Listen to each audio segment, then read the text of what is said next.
Did you just win a few $1,000,000 in the lottery, or did somebody gift you millions of dollars, or you just reached financial independence and you just retired? If you did, you're probably not watching this video. If you didn't, you might be thinking, how do I get to that point of financial independence? How do I get to that point of reaching $1 million or more in my brokerage account, in my retirement account? How do I get there? I've talked a lot on this channel about investing in index funds, investing with a long-term mindset, buying at discount rates so that you can grow your wealth more quickly over time and avoid different taxes, having strategies and different accounts you invest in. So welcome to Finance PK. If you're new to the channel, this channel is for beginning investors especially, but at any age. So maybe you're in high school or college age, just getting started working, making some money. You want to get started investing. You're not sure how. You're not sure if you have the confidence. And maybe you're a little bit older, maybe in your 20s or 30s or 40s like me, and you only wish that you had gotten started investing earlier so that you could reach your retirement goals or reach financial independence or reach whatever your financial goals were at an earlier point in life. And so I'm in my 40s. I'm a teacher. I want to help people learn.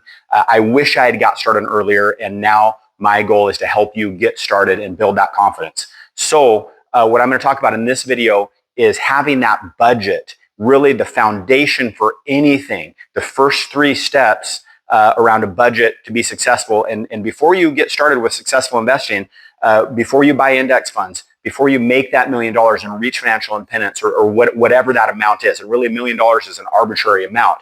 But before you get to that point, all of that is kind of wrapped around, number one, the underpinning, the foundation is having a budget. So I want to talk about the 3 concepts, 3 ideas about having a budget in this video. So number one is have something that's written down. Now there's several tools on Google, on NerdWallet, and I'll put some information in the description below, some links in the description below of what you could do.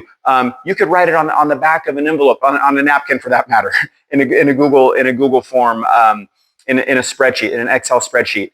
But having something written down of how much money you're bringing in every month and how much is going out every month. And so the idea there is that everything is accounted for. All of the income is accounted for. All of the outgo is accounted for. And it's written down. So that's step number one of having the budget and really being on the pathway toward financial independence, making that $1 million, reaching your financial goals. Number one is have a written down budget. If you're in a family, sit down with the family and go over that together. The number two step is to always spend less than what you're making. So whatever you have in income, if you're making, just to take this amount, if you're making $1,000 a month or $10,000 a month, that you're spending less than that. And if you have that written down, then you could quickly itemize and see in different categories how much you're spending, where you're spending it, what you might need to cut, what else you might need to trade places with, so that in different categories and for different items, you always spend less than what you're making.